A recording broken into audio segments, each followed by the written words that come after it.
ఉపాధ్యాయ పోస్టులను భర్తీ చేయాలని ప్రభుత్వం నిర్ణయించడంతో నిరుద్యోగుల్లో ఆశలు చిగురించాయి. ఉద్యోగ నియామక నోటిఫికేషన్లు రానున్నాయనే ఆశతో కోచింగ్ సెంటర్ల బాటపట్టారు. ఏళ్ల తరబడి ఎదురుచూపులతో విసుగు చెంది ఏవో చిన్న చిన్న పనులు చేసుకుంటున్న నిరుద్యోగులు మరోసారి కోచింగ్ సెంటర్లు, స్టడీ హాలులకు చేరుకుంటున్నారు.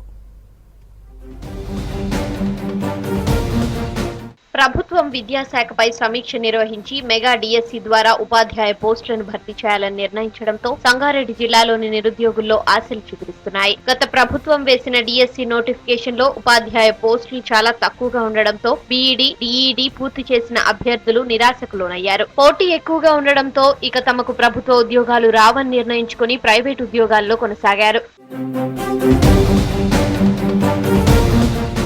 2016 తర్వాత నుంచి ఇప్పటి వరకు డిఎస్సి నిర్వహించలేదు. 7 ఏళ్ల తరువాత ఉపాధ్యాయ ఖాళీల భర్తీపై ప్రకటన రావడంతో ఉద్యోగాన్ని సాధించాలని పట్టుదలతో పరీక్షలకు సన్నద్ధమవుతున్నారు. పలువురు కోచింగ్ సెంటర్ల బాట పడుతున్నారు.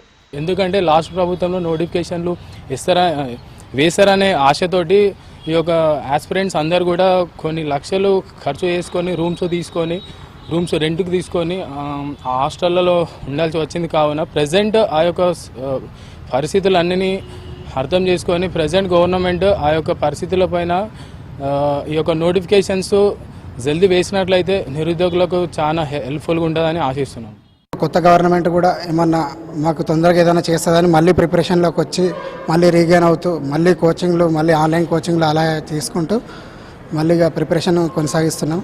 తొందరగా ఈ గవర్నమెంట్ తొందరగా రెస్పాండ్ అయ్యి మాకు తొందరగా ప్రాసెస్ ముందుకు తీసుకెళ్తుందని కోరుకుంటున్నాం. సిద్దిపేట జిల్లాలో 636 ప్రాథమిక పాఠశాలలు, 113 ప్రాథమిక ఉన్నత పాఠశాలలు, 227 జిల్లా పరిషత్ హై స్కూల్స్ ఉన్నాయి. వీటిలో 4188 మంది ఉపాధ్యాయులు పనిచేస్తున్నారు. ప్రస్తుతం సంగారెడ్డి జిల్లాలో 650 వివిధ టీచర్ పోస్టులు ఖాళీగా ఉన్నాయి. వీటిలో 70% పోస్టులను ప్రమోషన్ల ద్వారా భర్తీ చేసి మిగిలిన వాటిని మెగా డిఎస్సి ద్వారా భర్తీ చేయనున్నారు. సీఎం ఆదేశాల మేరకు జిల్లాలో మూతపడిన 40 పాఠశాలలను అధికారులు గుర్తించారు. మెదక్ జిల్లాలో మొత్తం 525 ఉపాధ్యాయ పోస్టులు ఖాళీగా ఉన్నాయి. మెగా డిఎస్సితో ఉపాధ్యాయ పోస్టుల భర్తీకి గ్రీన్ సిగ్నల్ ఇవ్వడంతో నిరుద్యోగుల్లో మళ్లీ ఆశలు చిగురించాయి.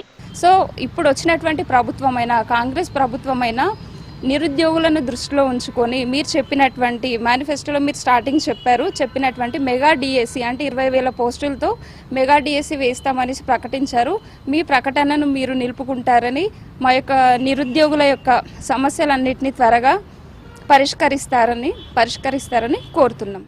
గత నోటిఫికేషన్ లో జిల్లాలో కేవలం 163 ఉపాధ్యాయ పోస్టులే ఉండడంతో చాలా మంది అభ్యర్థులు డిఎస్సి ప్రిపరేషన్ కు దూరంగా ఉన్నారు. ఈ మెగా డిఎస్సి నోటిఫికేషన్ లో ఉపాధ్యాయ పోస్టులు మరిన్ని పెరిగే అవకాశం ఉందని ఆశతో ప్రిపేర్ అవుతున్నారు.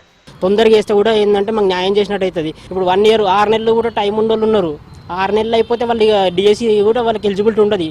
అట్టంటి వాళ్ళు చాలా మంది ఉన్నారు. కాబట్టి తొందరగా ఈ కాంగ్రెస్ గవర్నమెంట్ తొందరగా నిర్ణయం తీసుకోవాలి. ఉపాధ్యాయ ఉద్యోగాలే కాకుండా పలు ఇతర ఉద్యోగాల నోటిఫికేషన్లు వచ్చే అవకాశం ఉన్నందున మొన్నటి వరకు చదువులు ఆపేసిన నిరుద్యోగులు మళ్లీ కోచింగ్ సెంటర్లు, స్టడీ హాళ్లకు వెళ్లి పుస్తకాలు తిరిగిస్తున్నారు.